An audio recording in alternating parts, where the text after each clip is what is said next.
The following program is made possible by the Zicklin School of Business at Baruch College, CUNY. You'd have to have been on Mars for the last year to have missed the scandals on Wall Street.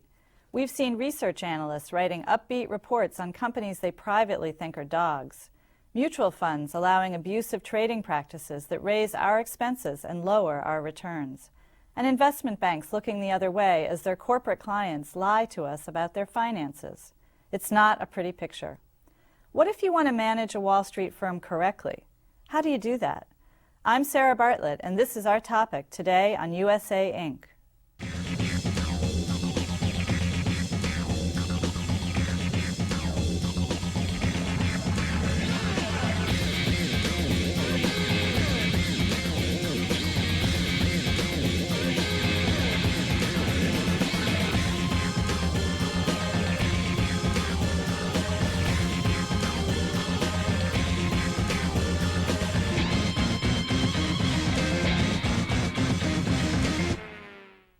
Joining me today is Jeffrey Lane, a vice chairman at Lehman Brothers, one of Wall Street's preeminent firms. In his 30 years on the street, Jeff has overseen everything from sales to trading to investment banking to money management, giving him a wealth of experience for us to draw on. Jeff, thanks for joining us. It's a pleasure. First thing I wanted to ask you is this general question of how does one try to make sure that there's an ethical environment on Wall Street? I think Wall Street inherits people from parents, and I think it all starts with parents and parents bringing up people correctly and appropriately.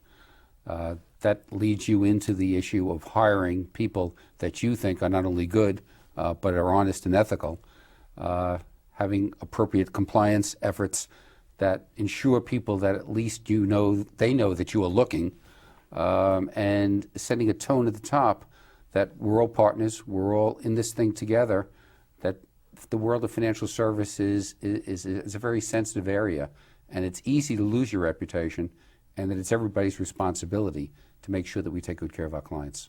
What are some of the kinds of ethical problems you've encountered over the years? I mean, can you give me a sense of some of the thorny ones that you've had to deal with? I don't think ethical problems have anything to do with wealth or money. Poor people do things inappropriately, and wealthy people do things inappropriately. If you think about the business that we are in, broadly defined as being financial services, and you think about the fiduciary responsibilities that we have to our clients, as long as you remember that the world now operates, and perhaps it's always operated in the world of 20/20 hindsight. And what I've always told people to do is think about a newspaper writing an article about what you've just done. Think about the article being read backwards as opposed to forwards. Think about it being read in the worst possible light, and think about your mother reading it. If you can be proud of what the article says, it's probably something you should do. If you're not going to be proud of what the article says, it's probably something you shouldn't. Do you do all kinds of training? I mean, it's very easy to see generally how you could speak of doing the right thing and hiring the right people with the right family background, but in practical terms, how do you really ensure that your employees are carrying the reputation of the firm the way you want them to? There is no way of ensuring in large organizations that everybody's going to be ethical. There is a way of ensuring from the top, again, that is the only practice that is acceptable. We train employees, we ask employees to sign each year documents stating they understand what the ethics of the company are, and they will adhere to them. We tell people that if you see something that doesn't look right, please speak to somebody about it. Does that happen? Yeah, it actually happens a lot. If people work for an organization that they respect, they understand that everybody's a partner, and that if one person is doing something incorrectly, it can destroy the efforts of everybody. And it happens a lot because if you think about it, the people that really know what's going on are the people within the organization. What's the worst case that you can remember when you go back over 30 years of someone doing something that was just shockingly not what your organization wanted? Well, fortunately, our organization, or the organizations that I've been with, have not been involved in a lot of terrible things. But all of the things that you mentioned before that have gone on in the world, with analysts writing reports that they didn't believe to be true, I find extraordinary, or very wealthy people in the asset management business day trading their own mutual funds. I find extraordinary. Now, what are they So you thinking never about? encountered anything like that in your time? Fortunately, I'm not aware that I have done any of these things, and no, that's real. A long time ago, we owned a company called the Boston Company, and the Boston Company was run by somebody who, it's not important who was run by. The number 2 man in the Boston Company decided that earnings were not coming through as he would have liked, and the numbers started to change, and he got a couple of people involved with it. I remember getting a phone call right before Thanksgiving that there was a problem with the earnings, and I remember my heart almost stopped. That was a terrible time in my life. But that's a classic example of being under enormous pressure to generate earnings for shareholders, which is part of the equation as a manager, that you have to keep one eye on the bottom line, and also making sure that you are honoring your investors' needs. Are those two goals in conflict inherently? No, the answer is not. This is not a sprint. This is a marathon, and in all business careers, there are always going to be problems. They have to be shared with, they have to be dealt with honestly, and if you do right, over time you end up in exactly the right place. And what I've told many people is if you do wrong in our business, you end up with a striped suit. And You are wearing a striped and I'm wearing a striped suit, but this is an expensive striped suit.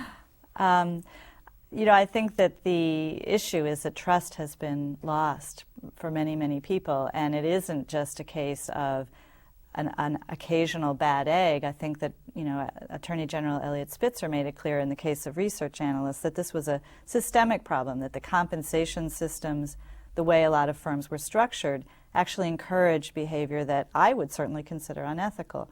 So how is it possible that it's so clear for you to say, well, you know, we don't have any problems, we haven't seen this, it's shocking, and yet so many firms have these systemic issues?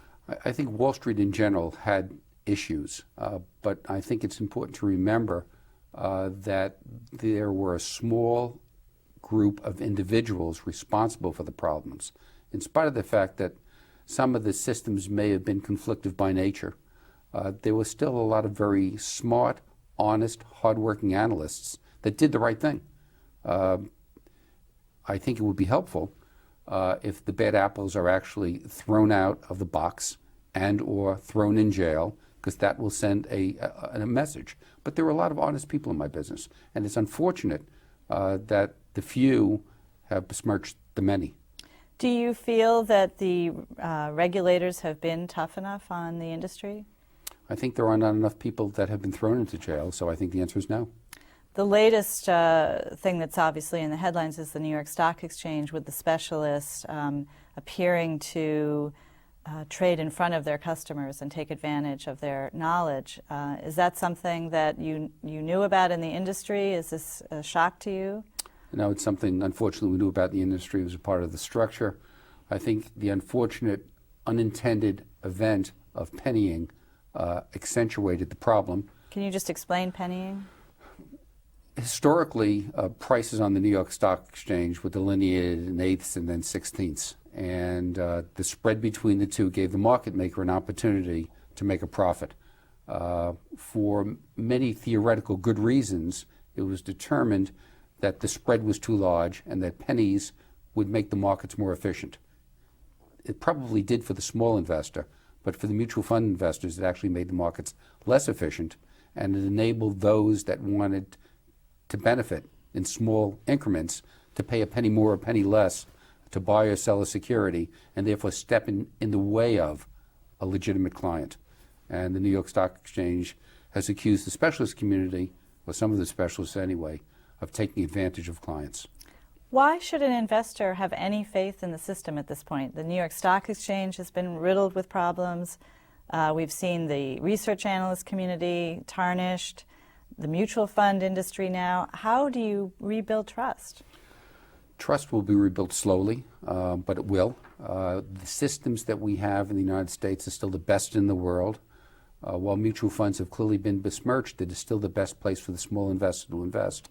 You don't want to throw out the baby with the bathwater. It is still the best system that exists in the world. One of the things that has come out of the Enron scandal is that companies like Merrill Lynch and some banks as well were lending money, funding activities that proved to be deceptive to investors. Is it right to expect that a securities firm like Lehman Brothers should be responsible for what the people do with the money when they raise the money for them? Is that a legitimate thing to put on, a burden that should be borne by you? Yes. Why? If we at Lehman or any place else design a product and we know that product is being used inappropriately, I think we have an obligation to the public, because we serve the public, to make sure that doesn't happen. So I think that is appropriate. What kind of information do you have to gather then about what your corporate clients are doing with the money? I think in the case of Enron and some of the convoluted securities that were created, everybody knew that the books were being cooked. It was obvious. And yet no one brought that to anyone's attention? I think there are some companies that actually turned down some transactions, and there are some companies that obviously did not, and the companies that did not are going to pay for it. But I think the rules of the road are clear now, in that we have an obligation in coming up with complicated securities to make sure that they are used appropriately. I don't think it's any different than within a company seeing something that is going wrong and having an obligation to raise your hand and saying there's something going wrong here. But that seems to rarely happen. I mean, how often do you find yourself turning down business that's probably very lucrative because it just doesn't smell right? Well, at Neuberger Berman, we turned down the opportunity to have trading companies trade our mutual funds, in spite of the fact that Neuberger Berman, the corporation, would have made more money. And the reason we did that was it did not serve the best interest of our mutual fund shareholders. How does a decision like that get taken? Do you sit in a management committee and debate it back and forth, or is it a slam dunk? Slam dunk. Didn't even rise to that level? You know it's wrong. When it was positioned, it was wrong, and we had the opportunity to do it, and we turned it down. It was an easy decision. And do you think others have done the same thing, or are you one of the only ones you know of? Well, we happen to know a lot of people didn't do the same thing, and what I was told when I was being told why I should do it was that, number one, Neuberger Berman would make additional money, and number two, everybody was doing it. That has to be a buzzword for a disaster. And just because everybody is doing it, it has to raise your hackles. So that's the tip-off. Well, that's certainly a clue. We will be right back. Thank you so much. The Zicklin School of Business at Baruch College of the City University of New York is the largest and most diverse accredited business school in the United States, offering high-quality, full-time and part-time degree programs at the undergraduate, master's, and PhD levels. For information about the Zicklin School of Business, please visit our website, zicklin.baruch.cuny.edu. That's zicklin.baruch.cuny.edu. Welcome back. With us today is Seth Lipner, a law professor from Baruch College who specializes in security markets issues. Seth, what would you like to talk to Jeff about today? Well, the first question I have, I heard you say that ethics starts with the parents, and at some point it gets down to your organization, but in between that, educators get to meet the students and try to educate them about ethical issues, and we do try to do that. From your standpoint at the top of a large corporation and in business, what could you tell us we can do to better educate our students so that when they come to you, they're more sensitive to ethical issues? I think that there really are, in most cases, ultimate truths and rights, and that many of us hide behind the issue of, is it really right, is it really wrong? I think if you can, and I think you should as an educator, teach students about the benefits of doing the right thing, the long-term benefits of doing the right thing. I've always believed that a career on Wall Street is wonderful. And if you don't take shortcuts and you do things well, and you do things right, and you care about your clients, the world is truly your oyster. And if you don't, you end up doing something else. I said before that careers are marathons, not sprints. There are no shortcuts. And I think that the educational community can play a very important role in teaching that. And you spoke about just spoke about the benefits of an ethical set of behaviors. we talked a few minutes ago about the consequences of unethical and illegal behavior. And you mentioned the idea, or perhaps it was you, Sarah, about someone wearing pinstripes or an orange jumpsuit going to prison. But it seems to me, in looking at the history of government and Wall Street, very few people ever go to prison from Wall Street. The consequences of wrongdoing on Wall Street always seem to be some sort of take your hand out of the cookie jar and promise not to do it again. The consequences never seem to be that dire. Is that something wrong with our society? Yes. I think that people should be honest either because they're honest or because they're concerned with the consequences. And if the consequences are not severe enough, you're taking away one of the deterrents.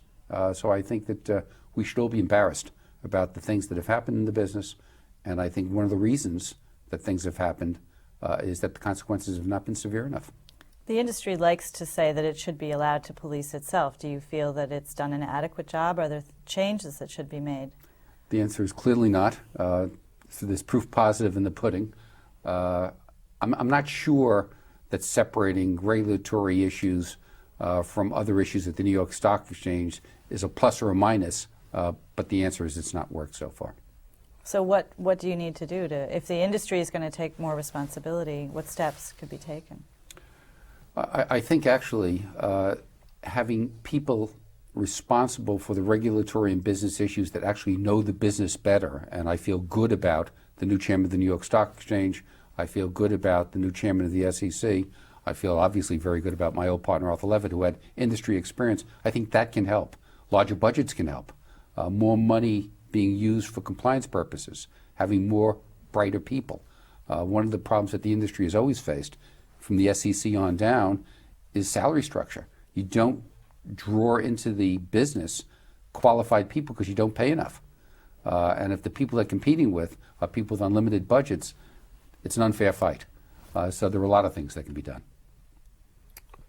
As you move to a new firm from Neuberger and start to move over to Lehman Brothers and start to, or at least be reintroduced in your career to the investment banking side of business and the corporate finance side of business, something that I suppose Neuberger was not a main player in. What ethical challenges do you see for yourself as you join this organization and merge Neuberger and Lehman together? Well, that was one of the important questions we had to ask ourselves before we decided that Lehman was the appropriate partner. And the question was Lehman the appropriate fiduciary partner? Would our clients be well served being a part of Lehman? And we were satisfied that from Dick Folders, the chairman of Lehman, on down, there was the same feelings of doing the right thing for the client. And that's paramount in our business. Otherwise, we would not have agreed. How hard is it to do the due diligence for a transaction like that so that you're assured that it, not only at the top, but at all the middle and lower levels too, that things are as you want them to be? Well, in this case, it was easier than in most, in that 3 of the members of our executive committee had previously worked at Lehman Brothers. I was the president and chief operating officer of Lehman Brothers. Our chief operating officer was the chief financial officer of Lehman Brothers, and our chief investment officer ran equities at Lehman Brothers. So it was not a bunch of strangers sitting in a room and looking at each other and saying, now what is this all about? Neuberger Berman was founded in 1939. It's a wonderful company. We would not have entrusted our company with somebody that we did not trust. You said that you have to set the tone at the top. How does one do that? What kind of relationship can you have when you have thousands of employees? One of the things that I inherited from my predecessor, Larry Zicklin, who is somebody you well know, was meeting with the new employees on a reasonably frequent basis and talking about the ethics of the company and talking about what the company stands for and talking about everybody's responsibilities. It's a very direct, hands-on, one-on-one process. And it's sort of like painting the Verrazano Bridge. You never finish. At Neuberger, you were basically involved in managing other people's monies. Now, at Lehman, you're not only charged with managing people's monies, but also servicing corporate clients on the investment banking side. How do you and the firm address the inherent conflicts that exist between the desires of the investment banking clients on the one hand and the needs of the private investment clients on the other hand? We separate the businesses, and we separate them very directly. Neuberger Berman is in the business of managing money with fiduciaries. We do not want to be subject to the restricted list at Lehman Brothers. Therefore, we have a the word Chinese wall has come into a state of disrepute also. We have a lead wall between our businesses, and we do not know what the investment bankers are doing. We don't know what they're working on, and there are very severe restrictions between who can talk to who and who knows what. If we do not do the right thing for our clients are not going to stay with us. You know, that goes back to what I said before, sprint versus marathon. We view our business as being in a marathon. And the slowest growing department in all of our companies should be the legal department. Well, that doesn't sound good for the lawyers. That's exactly right. As we move past Richard Grasso and his tenure at the New York Stock Exchange, what do you think his legacy was? I think it's actually unfortunate. I think Grasso did some wonderful things for the New York Stock Exchange. He really made it the world's market. He structured it well. The technology was outstanding. Being listed on the New York Stock Exchange was an honor and a privilege. Unfortunately, he left with the cloud overhanging him on compensation, and there were other things that happened along the way. He's going to leave with a very mixed legacy, and has left with a very mixed legacy, and it's ongoing. One of the ways that ethics can be sort of drilled into everyone is if the board of directors of a company makes it a priority and makes it clear to executive management. How much has your board, in your years of being on Wall Street, how active have boards been on this issue? Well, one of the things that I was particularly proud of when Arthur Levitt Jr. left the SEC and decided that he was going to go off and do other things, that Arthur decided that Neuberger Berman was a company that he was willing to serve on the board of. Arthur's reputation is outstanding, and he felt as if Neuberger Berman was the right kind of company. And you're right, the tone is not only set from the top, it's set from the middle and the bottom. And at Neuberger Berman and at Lehman Brothers, I think one of the nice things about the company I currently work for is the employees and management own 34% of the company. That makes you a partner. And as a partner, you think differently than as an employee.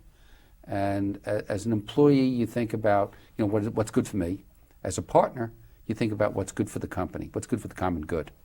And that's something I'm pleased about. The partnership concept, I think, is a very important one. Is that unusual or unique for your firm? It was not unique for Neuberger Berman. We owned 67% of the company when we bought by Lehman Brothers, and it's not been unique at Lehman Brothers. They've constantly encouraged employees to own stock, and I think that just sets a different way of thinking, and I think it's very positive. Doesn't it increase the conflict though when someone proposes a transaction and they say this can make you a lot of money for your firm, and you know in your heart it's not good for your customers or your clients, to the extent that you do personally benefit when the firm benefits, is that a conflict that you have to monitor very closely, and maybe that makes the whole situation worse? No, I would turn it on its head and make it better. And that is, if you think again about sprint versus marathon. From a sprint standpoint, doing every transaction is outstanding. From a marathon standpoint, doing a bad transaction is a disaster. And if you own stock and you intend to continue to own stock and you're going to build a career in a company, what you want to make sure of is the company is making the right long-term decisions for its clients. I think that's the hardest issue of all, though, is how do you get people to think of this as a long-term career and business? I think most people have become very fixated on short-term returns, partly because of the way they're compensated, partly because of the way our society has just evolved. I think that's probably the toughest issue of all. There was an interesting article in the paper this morning about IBM changing its option program, which, as I read it, is a two-piece program. One, options are granted at a premium. And two, if you want to get options at market, you have to buy stock. And the two terms that we used was skin in the game. And I think that if you have skin in the game, which means that you're going to be there for a long time, and therefore you have to make sure things work right over long periods of time, that's constructive for a way of thinking. It's just that, as we've seen with stock options, it can go both ways. You can think that options are going to come your way and almost be a freebie, and we've seen a lot of CEOs making some pretty terrible decisions. Well, one of the things that Lehman Brothers has done is it's encouraged employees that have options to own stock outright and stay with it and not sell it. That's skin in the game. Well, on that note, I want to thank both Jeffrey Lane, Vice Chairman at Lehman Brothers, and Seth Lipner, Law Professor from Baruch College, for being on the show. We'll be right back. Some people think of New York as the world's second home. The City University of New York, with students coming from 90 countries and speaking more than 155 languages, is the world's first university. Find us on the web at cuny.edu or call us at 1-800-CUNY-YES. How quickly we forget. Research analysts have given up writing glowing reports about hot internet companies. Nevertheless, in the last 12 months, the tech-heavy NASDAQ index has risen over 50%. Scandalous stories of abusive practices in the mutual fund industry have abounded. Yet last month alone, investors poured $40 billion of new money into stock funds. Even trigger-happy day traders are back in vogue. Wall Street executives live in a world where there's enormous pressure from their customer base to keep the party going. It takes incredible self-discipline and focus to say no. The industry likes to argue that it's capable of policing itself, but its track record is not strong. If it loses sight of the internal changes that need to be made, a new round of scandals will surely unfold, inviting yet more regulation and legislation in a futile attempt to outlaw every possible form of bad behavior. That's not in anyone's interest. For USA Inc., I'm Sarah Bartlett.